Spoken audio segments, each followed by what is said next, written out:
Welcome everybody to the Hot Mics podcast. We're back. Of course, it's me, DJ Notorious, and across the water, wearing a horrible hat. We're not going to mention the team. It is Mr. Pat Dav. How you doing today, man? I was doing good up until you insulted my boys on opening day. Up the Rays, up the Flappy Boys. But we're not here to talk about that because it is the biggest wrestling weekend of the year, whether you like it or not. WrestleMania has just passed, and it was a huge weekend, a huge week in wrestling, the biggest week in wrestling that you could possibly have of the year. WrestleMania 38, the two-night extravaganza just passed us, plus a bunch of other shows. We're going to talk all about them. We had some good, we had some bad, we had some what. We'll get all to this in the future. Notorious, shall we start at the start? Yes, we're actually going to start. Of course, top five is back. We're going to be talking about that a little bit later on in the show. Trust me, you're going to be talking about it afterwards. But as Mr. Pat Dav said, let's get right into it. It was, of course, you know it as the showcase of the Immortals. Night one and night two, it was WrestleMania, of course, in the home of Jerry's World, the Dallas Cowboys, AT&T Stadium. And I'm going to be honest with you. It was an okay, good show in my eyes. I think it was an okay, good show.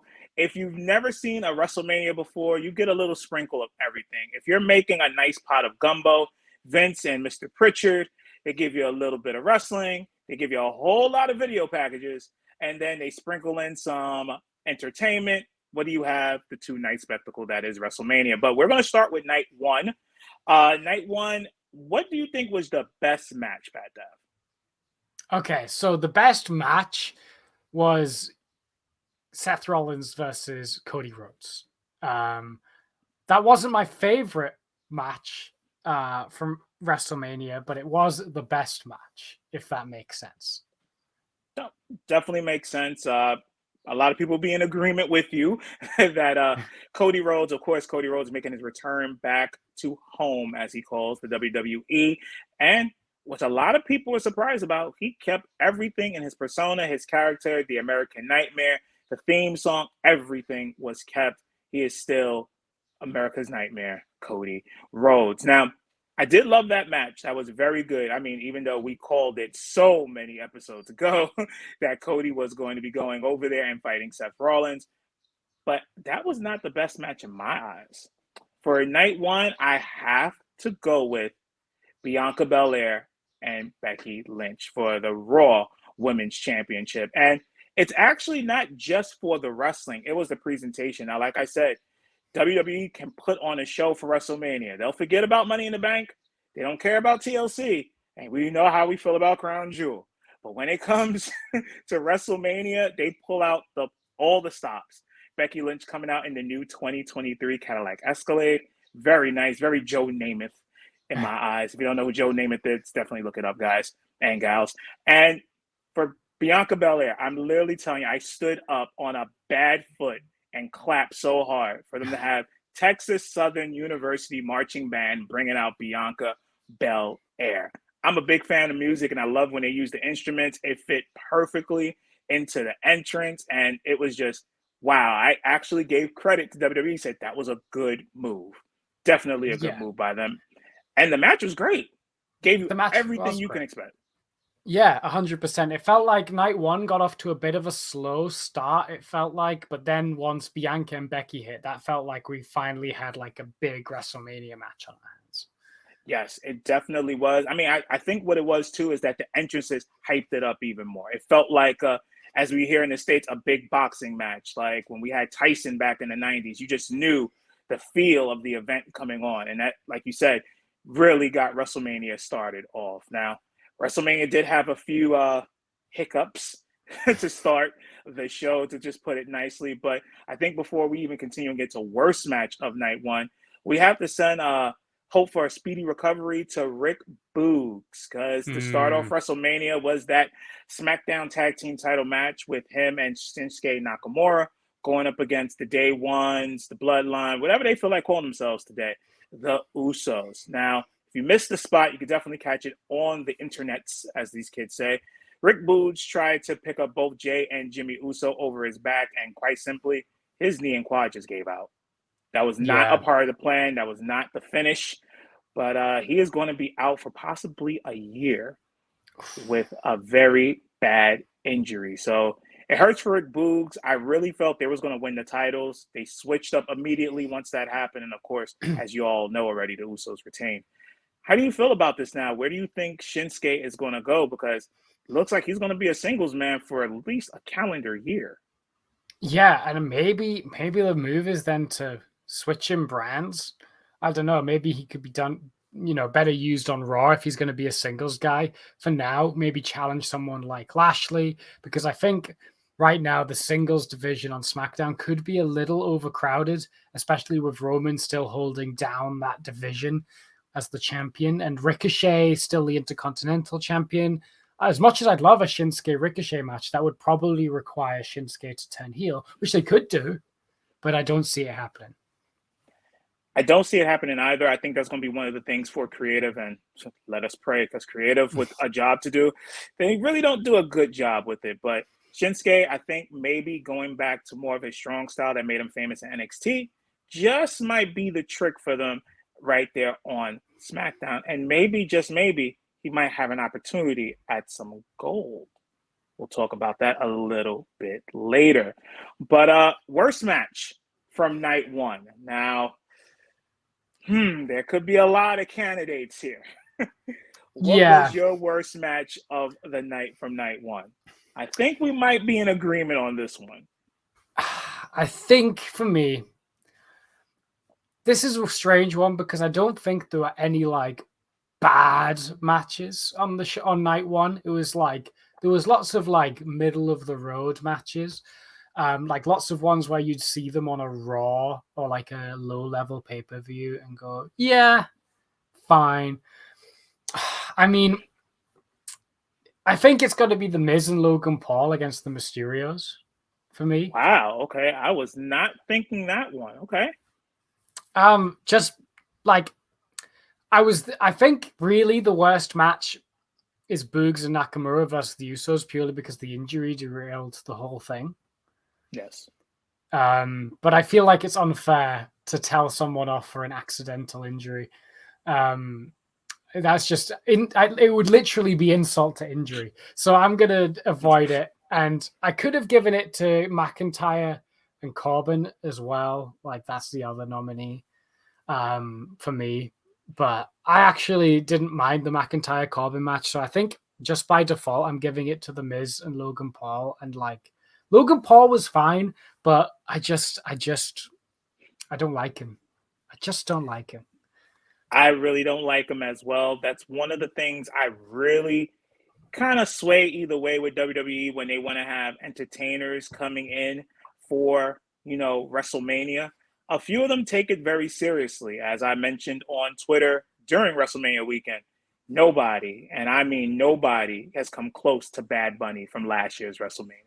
That man stole the show from night one of that one, which of course was in Tampa Bay, home of the Tampa Bay Bucks.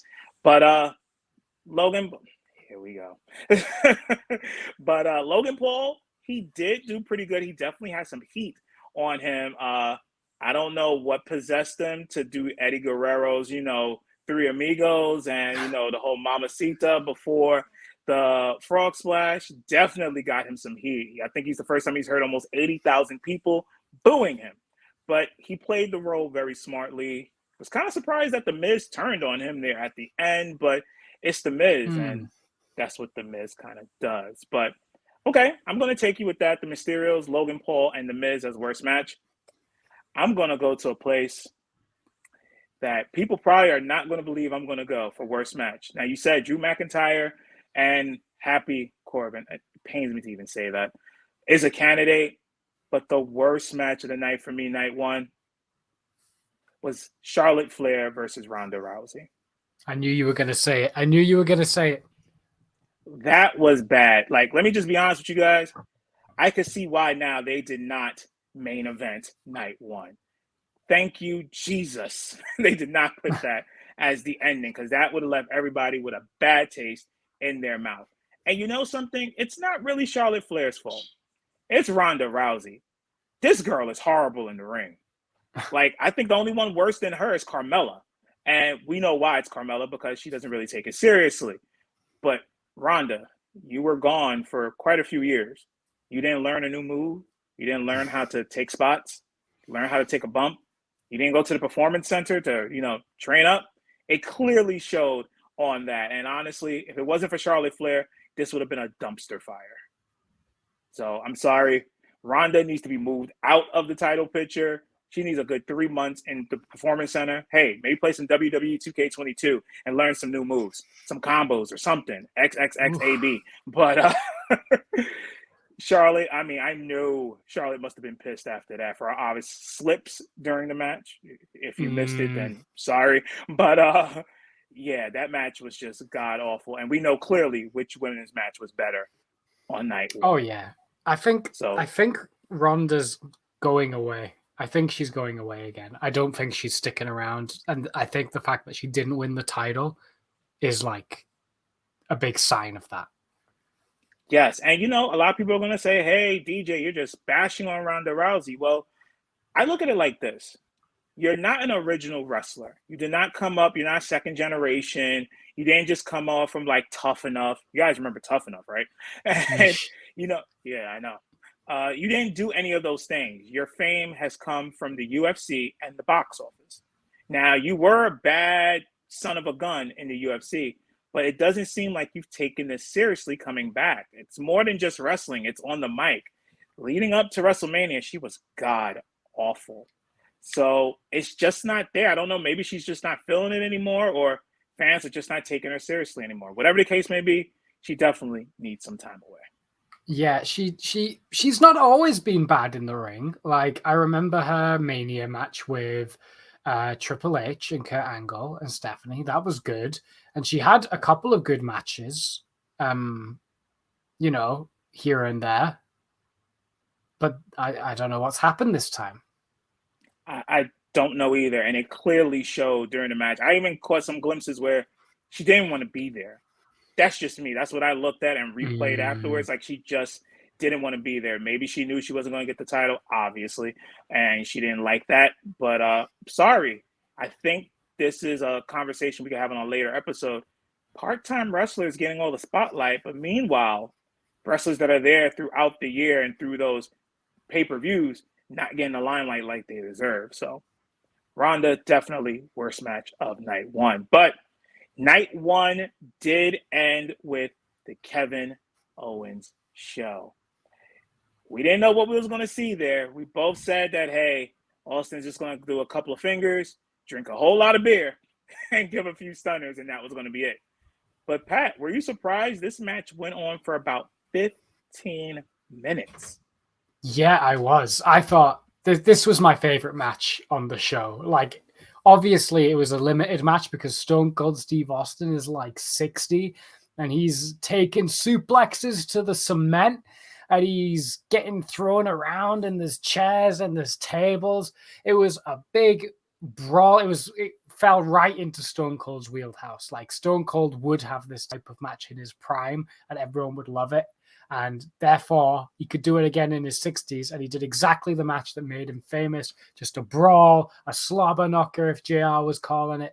And I loved every second of it. And Stone Cold proved he's still got a little bit left in the tank. He's not going to be doing any springboards, but he never did anyway. So, like, awesome. Loved every second of it. It definitely was good.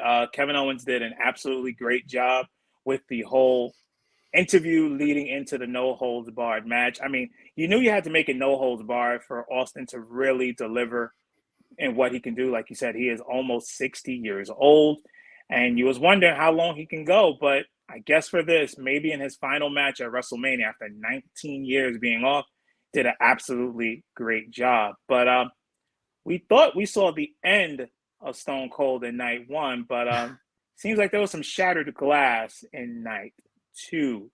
But now getting to night two, let's just start with the worst match. And there was quite a bit there that you could pick. I'm gonna go with two. You gotta. It's so hard to pick. You gotta go with two. Yes, I gotta go with two, and two for totally different reasons. The Okay, first I think I one, know what they're gonna be. yes, the first one here, I'm sorry. Bobby Lashley versus Omos. Why? Why? Why? Why? Not what? Why? That was a waste of time. Bobby Lashley must be the Rodney Dangerfield of professional wrestling. No respect. Just none. This man lost his belt, didn't get to finish the match because he was concussed, and now is put into a barely mid-card program with Omos just to have a match filler. Like, He beat him though. absolutely. Yes, he beat him, but why is Omos in the ring? Why? Omos has no charisma, cannot move around the ring. I mean, he moves around so bad the great Khali looks like he's Rey Mysterio. Like, Whoa, that's hold how on a bad second. it is. Okay, Omos can't move in the ring. Like, it's just bad. I was getting Khali vibes. I wanted Yeah. to watch The Longest Yard after WrestleMania. That's how much vibes I got. But that was for wrestling. Okay, I think Bobby Lashley deserves better, and he should get better as the months move on in the calendar for WWE. But this next one, and I know I'm going to piss you off with this one because I pissed off quite a few people. There was no need, I repeat, no need for Sami Zayn versus Johnny Knoxville. If I wanted to watch Jackass, I would go to Paramount Plus. Listen. I'm gonna have to. So, spoiler alert, everyone. This was my favorite match of the night. So we're gonna have to talk about this. Johnny Knoxville v Sami Zayn in a anything goes match. So Knoxville won by pinning Sami Zayn using a giant mousetrap. And honestly, I loved every second of it. Like, it was like watching a Tom and Jerry cartoon come to life in the ring. So spots in the match included the giant mouse trap. There was a table that was covered in little mouse traps that someone got put through. Sami Zayn got tasered. He also just got like tongs to the balls. He got a bowling ball to the balls. He got body slammed by Wee Man, but Wee Man also got haluva kicked in the face. The party boy came on and stripped nude, basically. Like, nothing was left to the imagination, really. But he also got a haluva kick for his troubles. Johnny Knoxville got put through a table. Sami Zayn also got kicked in the balls by a giant mechanical leg. He also got smacked in the face by a giant hand that kind of appeared out of nowhere. Is there anything that I missed? I think there was a bin. I think a trash can was used at one point. But Yes. there was just anything and everything that could have been used. A fire extinguisher, the barricade, the commentary table. It was all in play. Zayn, I think, eventually fell victim to the numbers game where the party boy, Wee Man, and Knoxville all kind of outnumbered him and then got him in that giant mousetrap. And then while he was trapped under it, he won the match. It was extremely silly. But Notorious, if you didn't crack a single smile during that match, I don't know what to tell you. You know what? I will say this. Did I crack one smile? Yes. One. But you know what? I thought about this and I was like, you know what? There's somebody probably in the back, maybe by gorilla position, maybe not, that was probably looking at this match and said, you know what? I'm holding this championship belt. And I'm not on the card because of a Jackass episode. So you mean to tell me MTV and Paramount Plus is better than me in the ring? Of course, I'm talking about Finn Balor. Absolutely insane.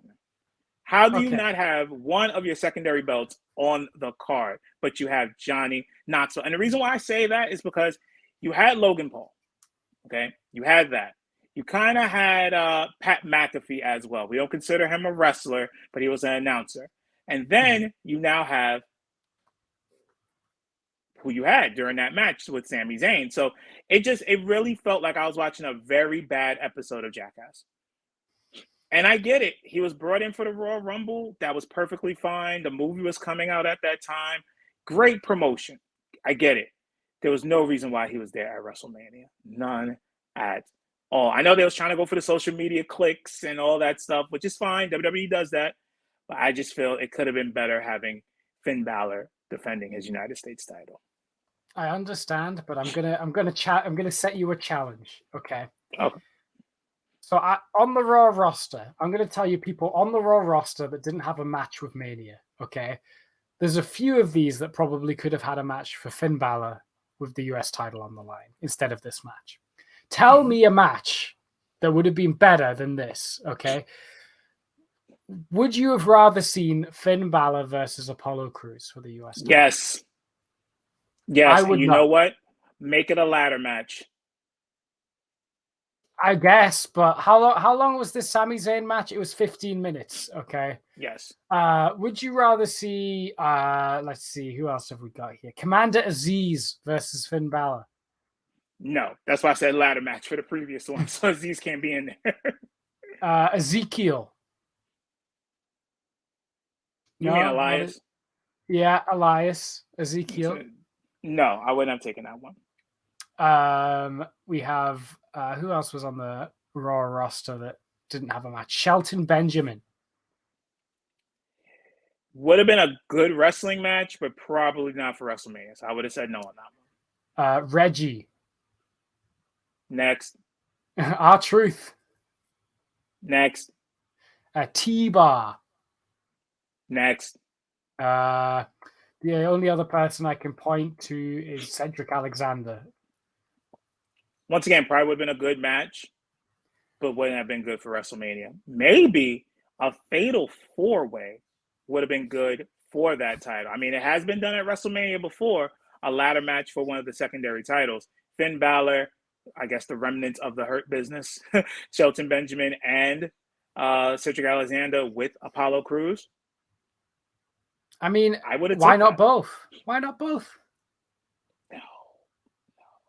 The show's already 7 hours long. The show's already 7 hours long. Well, you know what? They probably could have fit that if Mr. Drew McIntyre didn't cut the ropes and had a good 10-minute break there. Or if we just didn't have video packages. Yeah, exactly. Oh, man. Video packages. I saw a stat online, and it really made me think. Night one of WrestleMania, from start to finish, was about 4 hours and about 13 minutes. Yeah. Do you know there was barely 90 minutes of actual wrestling on night one? It's crazy, isn't it? In fact, on night one, there was only one match that went longer than 20 minutes. Yeah. And that was Cody and Seth. We get it. We know the reason why. They always say WWE Sports Entertainment and, the other company or companies, I should say now, hint, are more about professional wrestling. So, of course, WrestleMania, they're giving you the glitz, the glamour. Of course, hey, if we didn't have, the Dallas Cowboys cheerleaders out there, that took time away from things. Of course, we have, America the Beautiful, both nights. Did we need it for both nights? No. We did the first night. You should have seen it for the second night. I've got heat with America the Beautiful. I've got heat with America the Beautiful. Okay. WrestleMania, they always market it as like the global extravaganza. Let's sing about America. Most people, you know what? About half of the audience watching are not from America. That is true. I've always said at the very least, they should do Oh Canada and that, because I mean, the WWE does go over to Canada more than you say across the pond. So I would really think that you would do that. They do that in other sports, such as the NFL and most notably the NBA. So why not? If you're calling yourself the, showcase of the immortals, show some respect to our people up north in Canada. It's not very stupendous of you, Vince.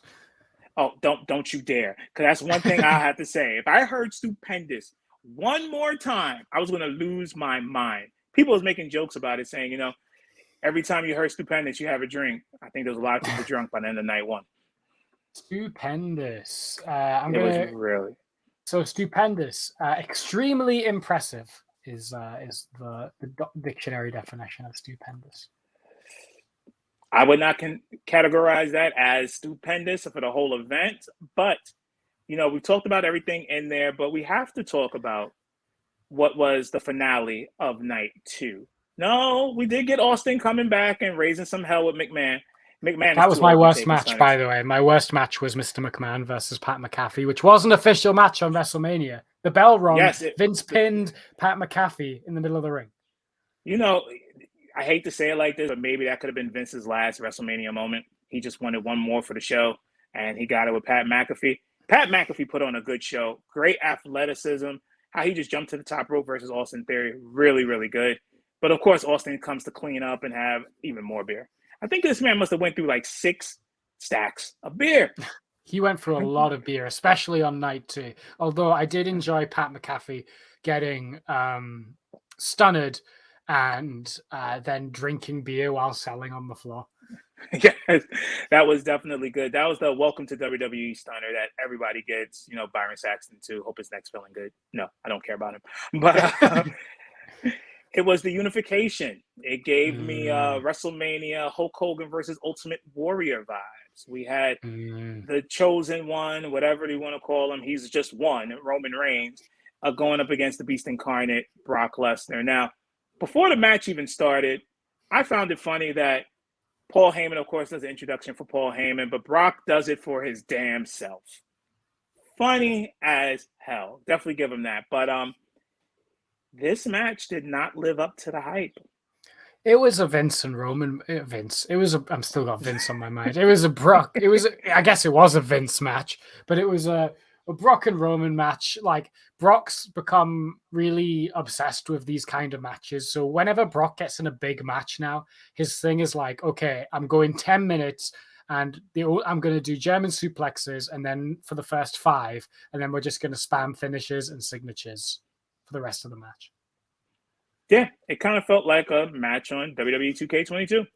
It did look like Roman Reigns did get legit injured, something involving his shoulder.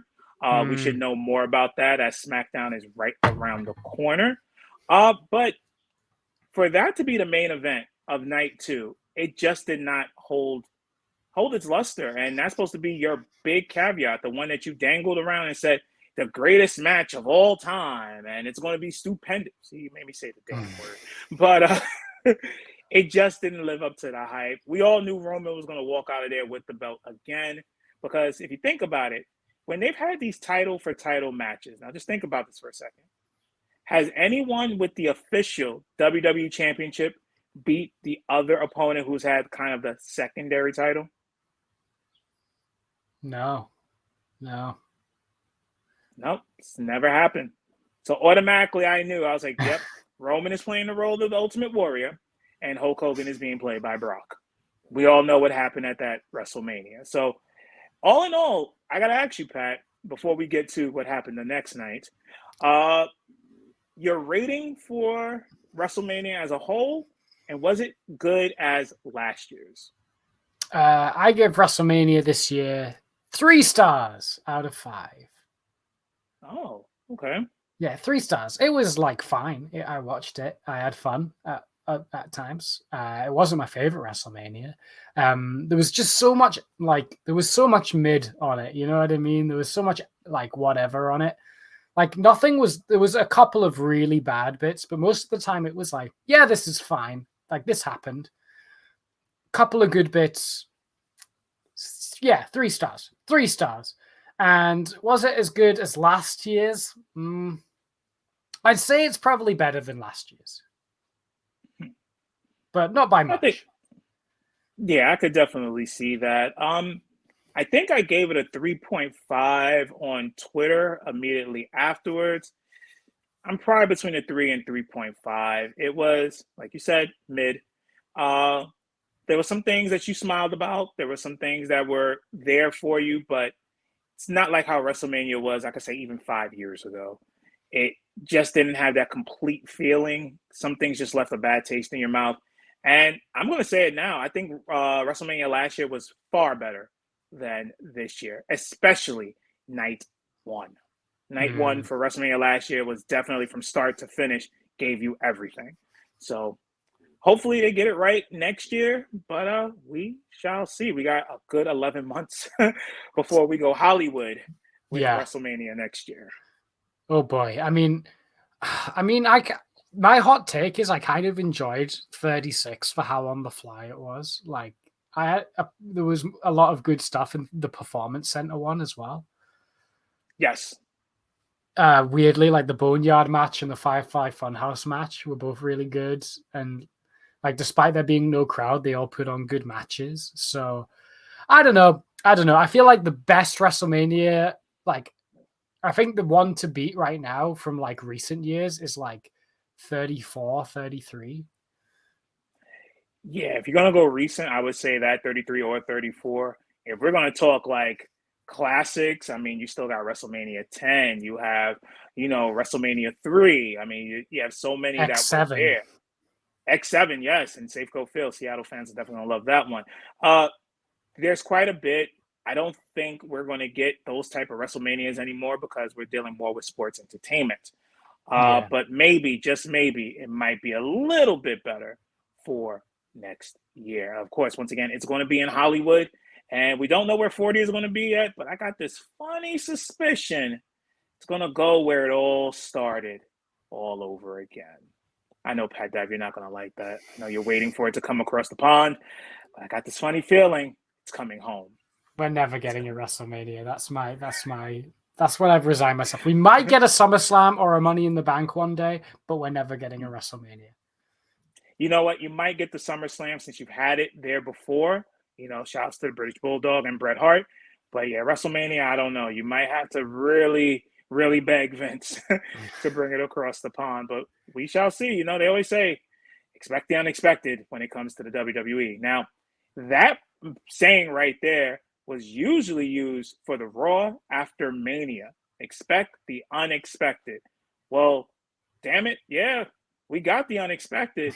A very lame ass crowd. I have to say, this was the worst Raw after Mania in decades. Yeah, This it was was just bad. god awful.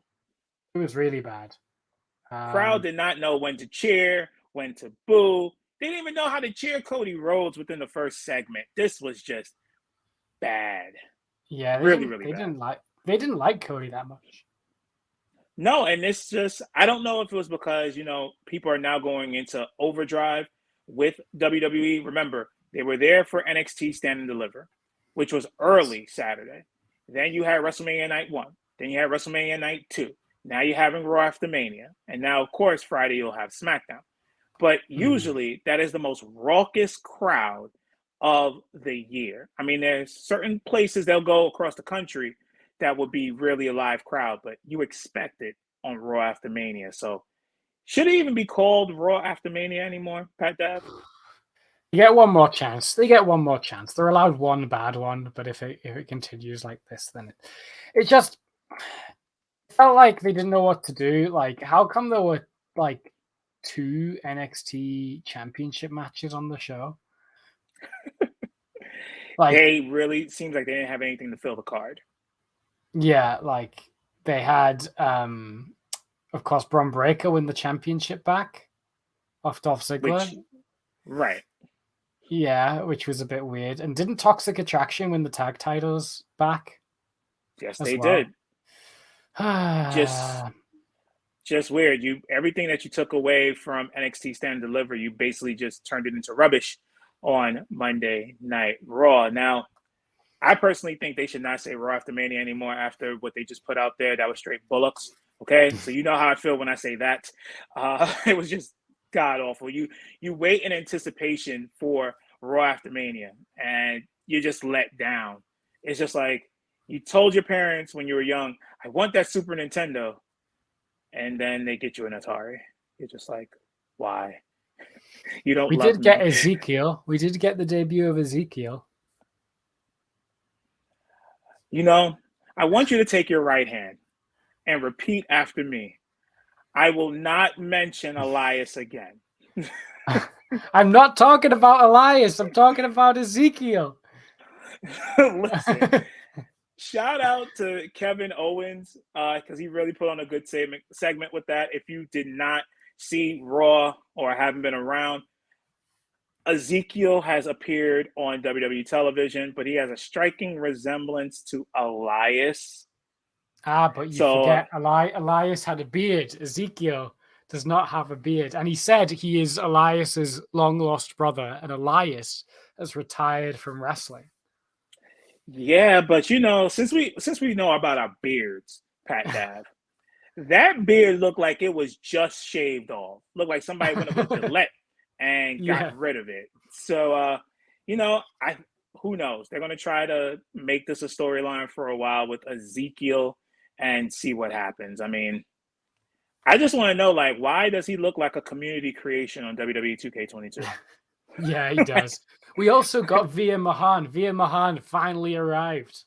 You know what? Yes, we did on our last podcast. Yes, on our very last podcast, we made mention. Pat Dab actually did and said, "Where is Veer Mahan and what flight was he taking to get Yeah. over?" Well, guess what? It probably was Southwest, and it was all messed up. And he finally got his way down to the American Airlines Center, and he finally showed dismantling the Mysterios. Dominic needs to be in NXT. I'm sorry, he just needs to go to Yeah. NXT. It's not looking good for him. You can clearly tell Rey Mysterio pushed a lot of people to get him a contract, but yeah, it's not going to work. But Veer Mahan. Now he was shown on 2021, WWE television. Yeah. Where do you think he goes here? Do you think they should just make him like a monster and only appear when he wants to, or start a program with the guy who left the ring like a weasel, meaning The Miz? Yeah, he's got a feud with the Miz would make sense. I could see him beating up. I think I could see him having some squash matches on the build up first, like have him have a couple of months of just taking out jobbers for a while, and then probably a program with the Miz is probably what I'd say. Yeah, I think Or the that's where Miz it's going to tries go. to recruit him, and then Via says no. I could see that as well. Veer just turns on him and then starts a program maybe around SummerSlam. So definitely give them some time with that, and we'll see what happens. What do you think that can make Raw go back to being the A show and not the B show? That they have a title. Right now, both of them are on SmackDown, unless Reigns is going to hop on both shows. Right. I think that might actually happen, but yeah. Yeah, they need. I don't know. They need a lot of work. They need so many things. Where to start, really? They need stars because they got Roman, and then it's a big drop off after that. Bobby Lashley, The Miz. Yeah, good performers, but a big drop off, like you said. So it's just like, I don't know. They need their roster's just so thin. They've got nothing. They've got nothing. It's a really thin roster. We know why it's very thin. Thanks for releasing everybody. But Yeah. And anyone that could be a stars in the tag division, like they could have Riddle and Orton as singles guys. They don't. Gable Steveson is going to feud with the Alpha Academy by the looks of it when he eventually turns probably. up. So it's just, and Finn Balor's, he's in US title hell. We call that purgatory of the mid card. But yeah, it's a bad time. No, it really is. You're now seeing more as the months get longer that all those releases that they did pretty much leading into the end of 2021 are coming back to haunt them, where a lot of these guys who you would have as mid card or even close to upper mid card that could be options for Finn Balor and others are just simply not there. So we're going to Yeah, get a rehash of a lot of matches. They could really do with like a Keith Lee or a Jeff Hardy or like just guys like that who don't even need to be champions. They just need to be there to put on matches. Literally, that's all they need. But hey, WWE got to get it together. Hopefully, they make some more signings, maybe some more NIL deals with collegiate athletes, and hopefully start building up back that roster. I guess the Dirty Dogs could move back to Raw now that Dolph's dropped the title. Yes, I do see that happening. So, Bobby Roode and Dolph Ziggler would be back, but I think they need to split and give some more to the singles competition because it's rail thin at this point. Yeah. So, okay, I'm being mean. They've got Rollins and Cody there as well. Yes, but you have them basically in a program with each other. I think this is not the last you're going to see of those two. But how many matches can they put on together before they start getting stale together? Yeah.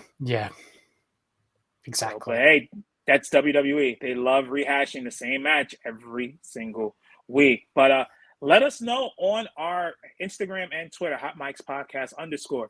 What do you think the WWE can do to make Raw back to the prominent A show? I mean, people used to break their necks from Monday night, 8 p.m. for Monday Night Raw. And now it's just like, I'll wait for Peacock. So let us know. They got 2 million viewers for Raw after Mania. Yeah, and a lot of people was hoping that it would get better, and I expect a big drop next week. A big drop. So definitely let us know, Instagram and Twitter, Hot Mics Podcast _. But it is time now. It is time for top 5. No, I'm not talking about Chris Rock's movie. He had a whole lot of stuff going on the past month.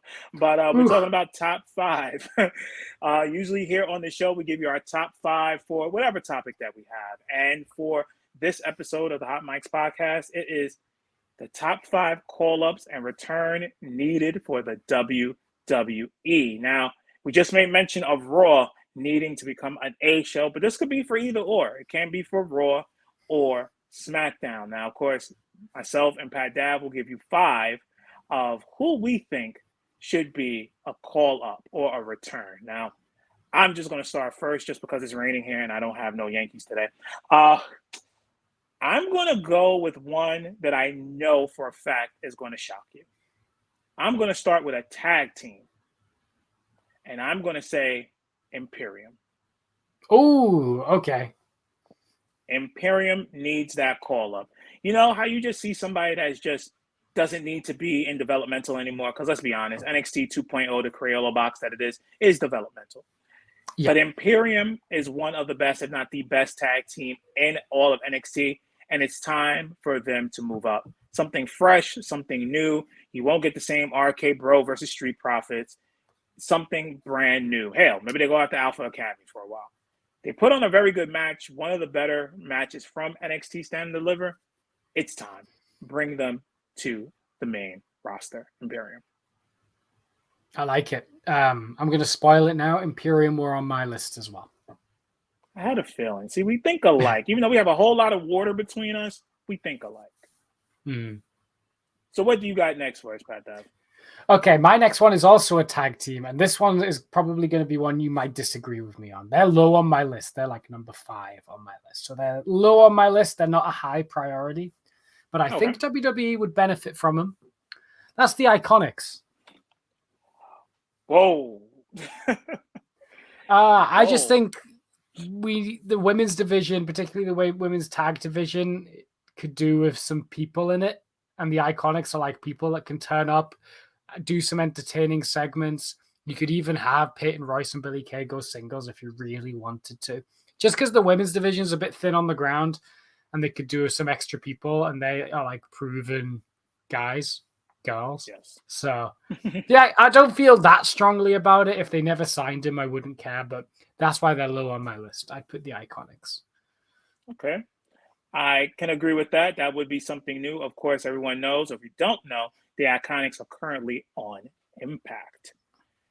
They were actually asked to come back at the Royal Rumble, but they told Vince 2 stone cold middle fingers. But I do like that. That would be good for the women's tag division because it's the same thing over and over again. I'm going to go back to NXT for my next call-up. This next one actually fit with what I just mentioned a few moments ago.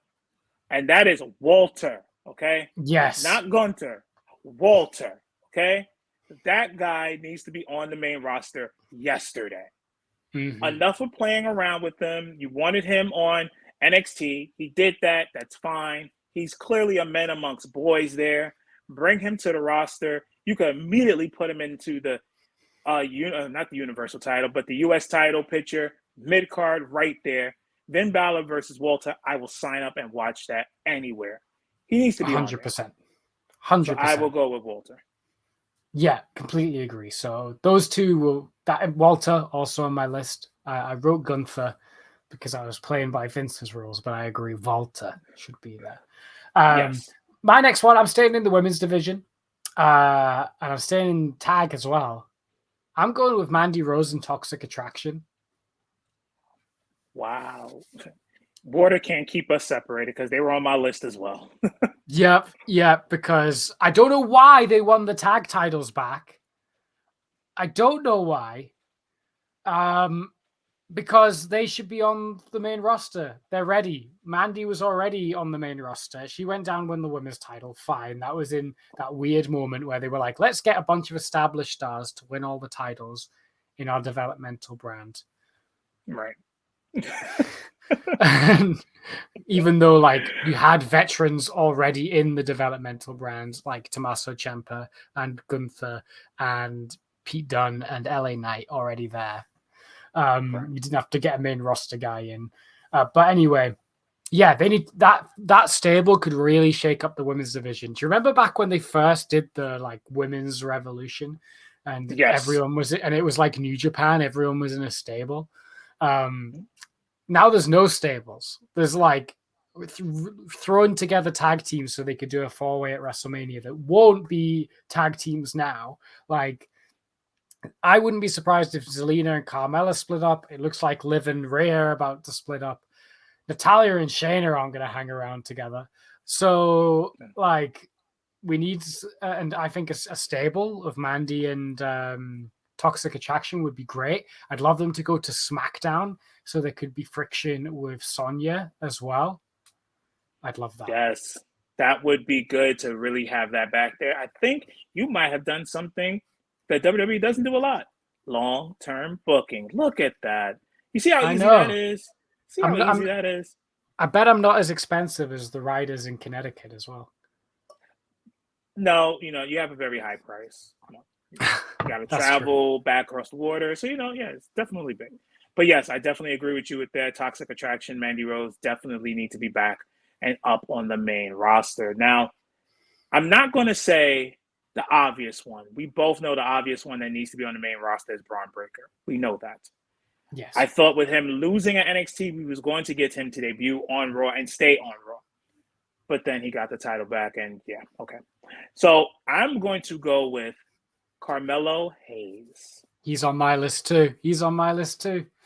Carmelo Hayes put on a show. Matter of fact, everyone in that fatal 5-way ladder match during NXT Stand and Deliver put on a great show. Shout out to Cameron Grimes winning the title, North American title that is.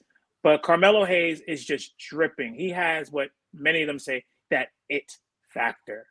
He could definitely be a face or a heel. He kind of gives me MVP 2022 vibes.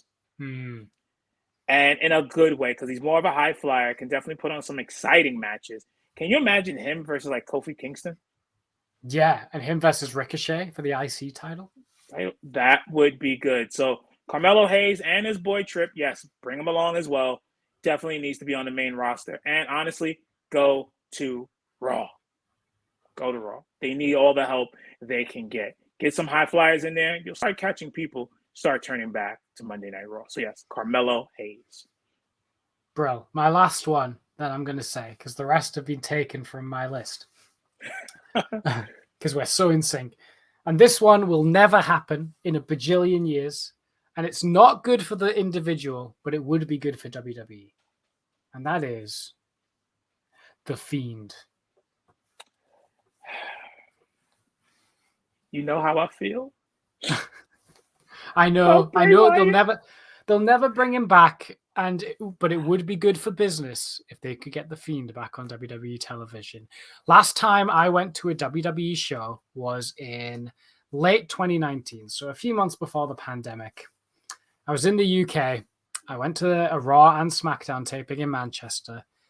The biggest amount of merch I saw was not for Rey Mysterio, not for John Cena, not for Roman Reigns, but The Fiend was selling crazy merch, and everyone stuck around through the 6-hour taping of 3 hours of Raw and 3 hours of SmackDown, just so they could watch The Fiend make his entrance in the dark match. He's good for business. He definitely is good for business. Of course, there were some whispers that maybe Vince is having a change of heart when it comes to Mr. Rotunda, or formerly known as The Fiend, Bray Wyatt. Get it together. If you got to give this man 100% control of his character, do it. Because like you said, business-wise, everybody eats up The Fiend. Hey, I have not purchased a WWE merchandise, not even a cup, damn it, since they released The Fiend. He was the best thing going for them. And now, since Mark Calloway, aka The Undertaker, is now in the Hall of Fame, you need that dark, ominous presence. And The Fiend was just that guy.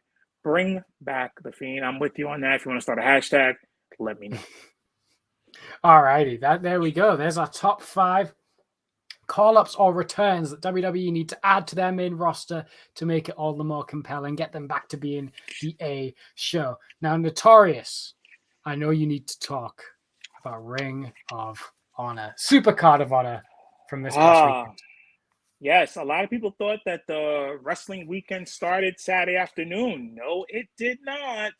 It started Friday night. Yes, Ring of Honor, one of the, I guess you could call it, indie companies out there in the world of wrestling. Guess what? They resurrected like it's the Undertaker back at In Your House. Yes, they came back, and now it is owned by Mr. Tony Khan. So this was the first pay-per-view under Tony Khan, and where everybody was wondering how it was going to be. I'm going to let you guys know something right now.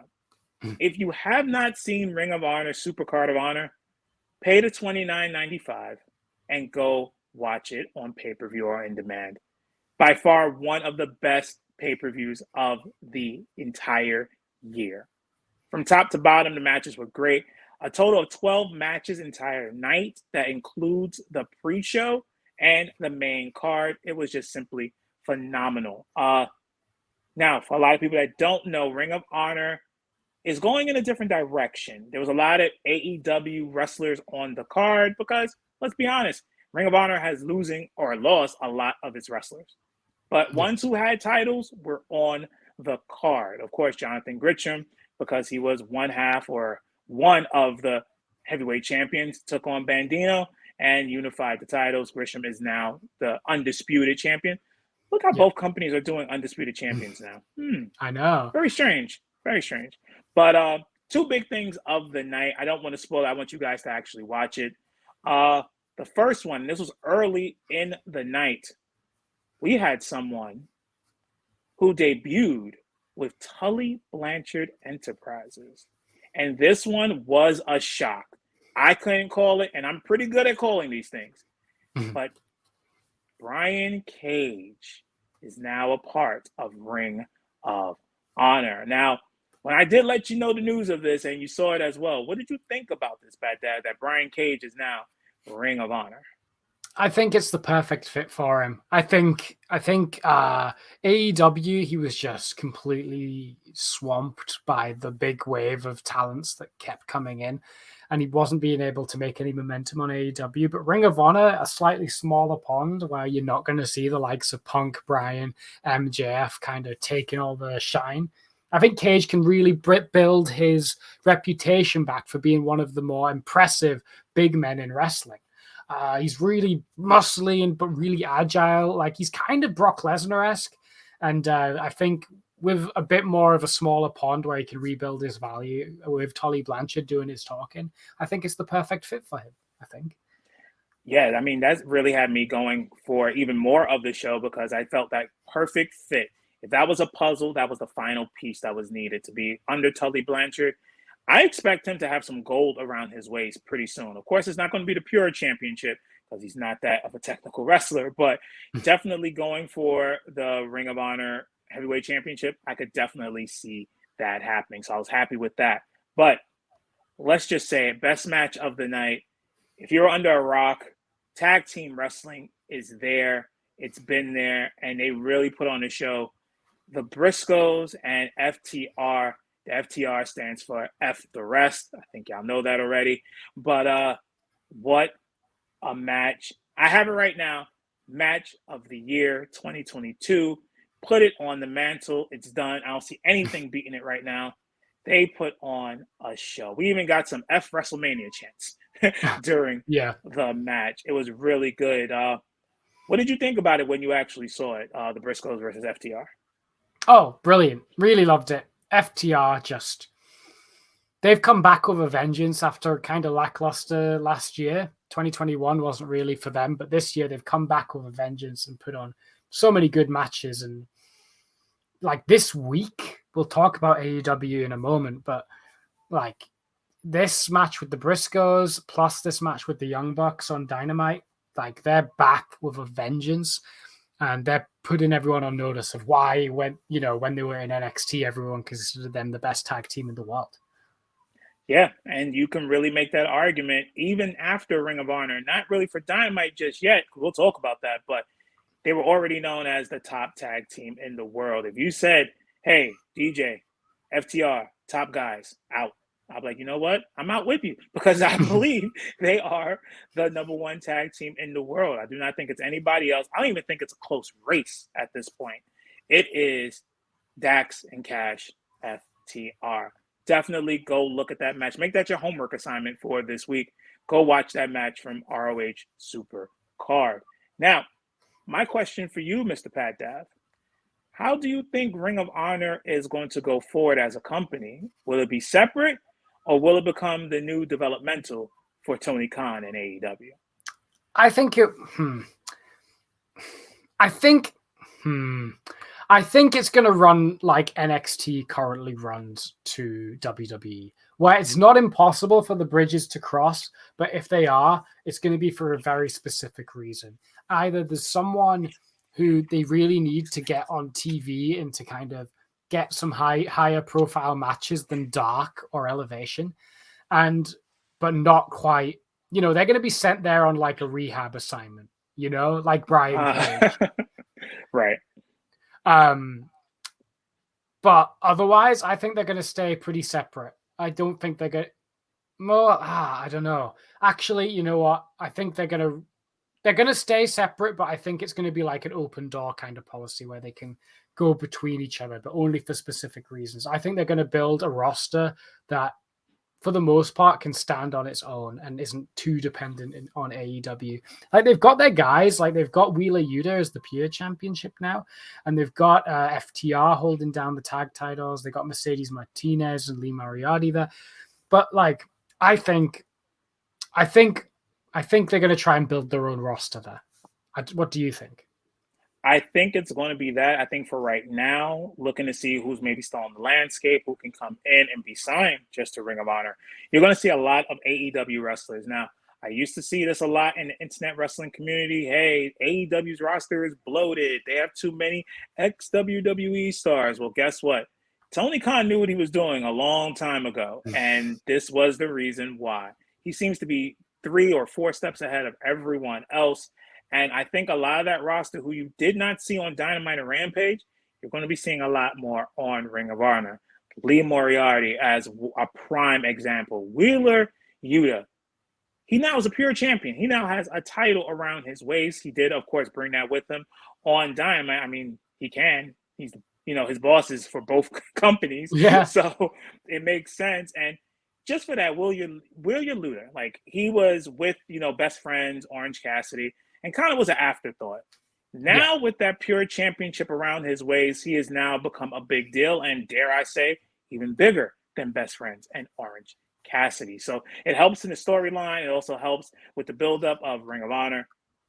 1 + 1 = 2. I think you're going to see a lot of that more and then see new guys coming in. And Ring of Honor, I give them about a good year. Give Tony Khan a good calendar year. He's going to make that into a very fledgling company where Ring of Honor is going to be beaten up on NXT, not even Dynamite anymore.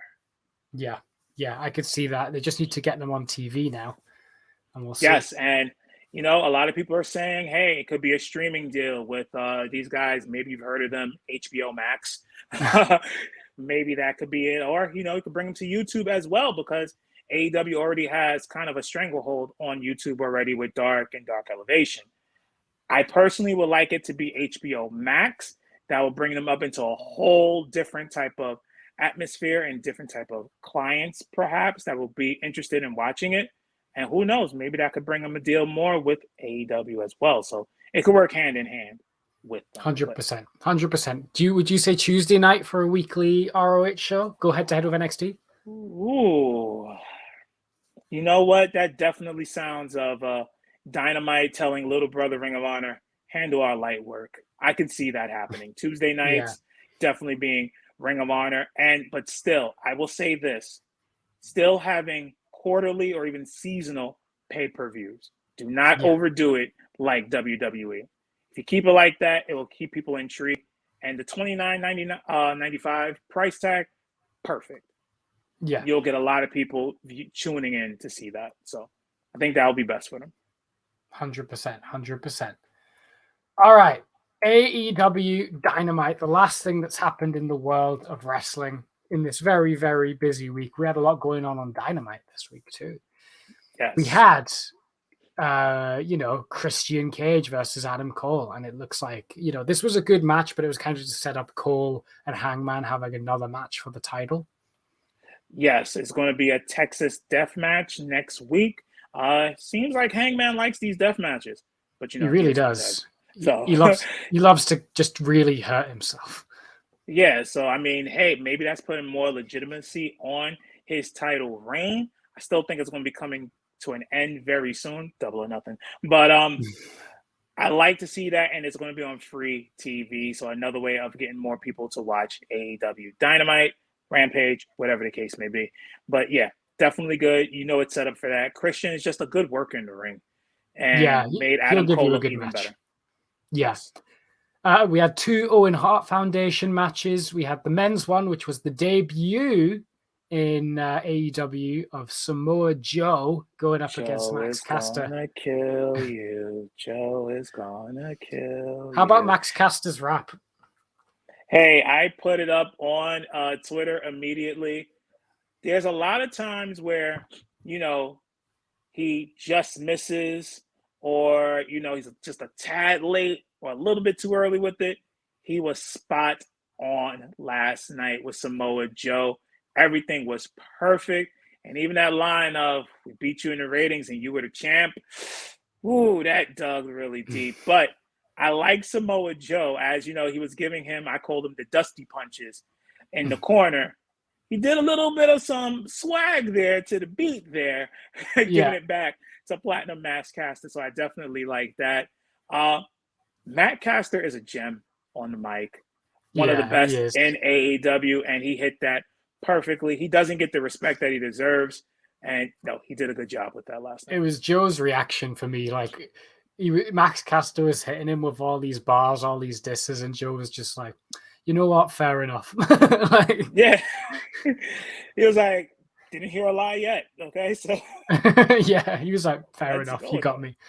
Yeah. Love that. There was the Women's Owen Hart Foundation tournament also took place with Hikaru Shida taking on Julia Hart. Come on now, y'all. We know good and well. Julia, I looked at this, and maybe you know this, Pat Dab, because you are a movie buff as well. Do you remember the movie Ghost? Yeah. With Whoopi Goldberg, Patrick Swayze, Demi Moore, Yep. Not G.I. Jane, but Ghost. And Whoopi says to her, "You're in danger, girl." That was Julia Hart. I told her, "You're in danger, girl. You're going to get killed in there." And that's exactly what happened. We know pretty much who's going to be in this tournament. You don't have to be a rocket scientist to figure it out. Hikaru Shida was going to be in there. She represents a lot of women's wrestling that people love all across the world. So I'm glad that she's in it. But since you did mention that, I do like what we're seeing between Jamie Hayter. Good Lord, Jamie Hayter. Jamie Hayter is going to win the TBS title, I think, at some point. Don't you dare. Don't you dare. Don't you dare say that about Jay Cargill. Don't do it. Don't you do it. Because that's a boss bitch. Okay? It's a boss bitch. Don't do it. Okay? I don't think she's going to do it clean. I don't think she's going to do it clean. No, I probably will have the return of a certain doctor, DMD, that will help her get that title on her hands. But I like how you have Hayter versus Tony Storm, Yeah, probably meeting sometime in the tournament. That's going to be a good match. yeah, That's going that's to be going to a be a really good very match. good match. So I'm looking forward to it. I just want to see how the rankings and I mean the placement, the bracket, I guess you could say, how it's going to look. And guess what, Pat? It all starts May 11th in New York. Oh, I can't wait. Oh Can't yes. wait. Can't wait. Uh, Also, we had a tables match: the Butcher and the Blade against the Hardys. Of course, the Hardys won. I got a hot take for you. Oh, I think I know what it is, but hit me. Okay. The Hardy Boys are already stale in AEW. The Hardy Boys are just like they're just stale. They're just a stale act at this point. Because I say it like this: if you got to have matches that only show your one skill, which is going through tables, ladders, and chairs, it gets old very quickly. Wasn't it just last week that Jeff Hardy jumped off from like the second story of a building inside the Yeah, arena, off the yeah, ledge, I guess you could say? yeah. Every week now? Like, save that now. Save that for our pay per view or something. Give me like a good quality tag match. You guys are good at it. You've proven it. You have a career of doing it, but it's becoming very stale already. And I'm almost getting to the point of saying what is worse, the Hardys or Andrade? Oh, it's a sad time for Andrade. Don't No, you know? it Okay. definitely is, but what's worse? I don't want to think about it. Okay, and of course the main event, which is the thing that got everybody talking, and that was the Young Bucks versus FTR for both the ROH and AAA Tag Team Championships. Don't call it a comeback because they never left. Another classic. These guys, like, talk about VH1's best week ever. It would go to FTR because they put on a show. They just won the belts Friday. Not even a week later, they're defending them on Dynamite along with the AAA titles. Like, you know what? Give them the Raw and the SmackDown tag titles too, because those teams don't deserve it. FTR is putting on a clinic right now and showing you how tag team wrestling without the gymnastics, yes, FTR. When you said that about those boys, yeah, it was a classic match from start to finish. Having it almost be that near fall was a perfect way to give the swerve there because you Yeah. thought, hey, the Bucks just might win, but FTR doing it again. Think about it like this: do you see them losing the belts before the end of the year? I don't see an act that could do it right now. I don't. I don't see a tag team that could do it right now. I don't either. And I honestly feel there's still one more tag titles that FTR deserves. So Luchasaurus, Jungle Boy, your days are numbered. Because Yep. they're going to become the Kenny Omega of belts very soon. Because they literally deserve it. You know how they always say, give them their flowers while they're here? Guess what? They're doing it right now, and they're really showing tag team wrestling is the best right now in the world. Great match by Yeah. both teams. Yeah, 100%. 100%. Great episode of Dynamite. And yeah, I think that's everything we got. I do want to mention that MSK, Nash Carter from MSK, has been released by WWE for essentially sexual assault on his former wife, which we absolutely do not condone, and that's awful, awful behavior. That's it's just shitty. And Completely unacceptable. That actually came out during WrestleMania weekend. It actually started leaking out during NXT Stand and Deliver, which was, I guess you could say, a perfect way to do it because they were hashtag, they were trending during the day during the pay per view. It's very unfortunate, and I feel that it's very selfish of now the release Carter because MSK I felt was the next tag team or one of the tag teams to be called up. I really Yeah. felt it was going to be their time, along with Imperium, to be put up to the main roster. And now your tag team partner now has to go the singles route. You probably killed his career as well with your shenanigans off and out of the ring. So uh, I would say hopefully he gets the help that he needs because it seems like there's something there. But I did see some very damaging photos. One in particular of him as a certain Hitler that definitely rubbed me the wrong way. And yeah, that is Yeah. zero tolerance for that in Yeah. the world, period. So Mhm. glad he got released and future endeavored. Yeah. With that bad news out of the way, we got a whole week of wrestling to look forward to coming up. And that starts with AEW Rampage, which is going to be the William Regal show this week, Notorious, because 2 of the 4 advertised matches involve this new faction with William Regal. So we've got Daniel Bryan, or Bryan Danielson, taking on Trent Beretta in what will likely be a quick match. More interestingly, we got Jon Moxley taking on the new Ring of Honor Pure Champion, Wheeler Yuta. That is very interesting. I will be watching that. I personally stayed away from the spoilers just so I can watch it on Friday night. You're going to get a continuing of the storyline there. With him now being the pure champion, I think that has piqued Regal's interest now. And Yes. we still see a mauling from Moxley, but this is going to be a good match. Willie Yuta has really raised his stock in just literally a week. Yeah, I think that's going to be the main event of Rampage this week. Also on the show, we've got Swerve Strickland going up against QT Marshall in what will likely be a squash, knowing QT Marshall. And Yes. then we also have another Owen Hart Foundation women's tournament match where Willow Nightingale will take on Red Velvet. Willow Nightingale was actually part of Ring of Honor's Supercard of Honor. She did take on Mercedes Martinez for the interim Women's Championship of ROH.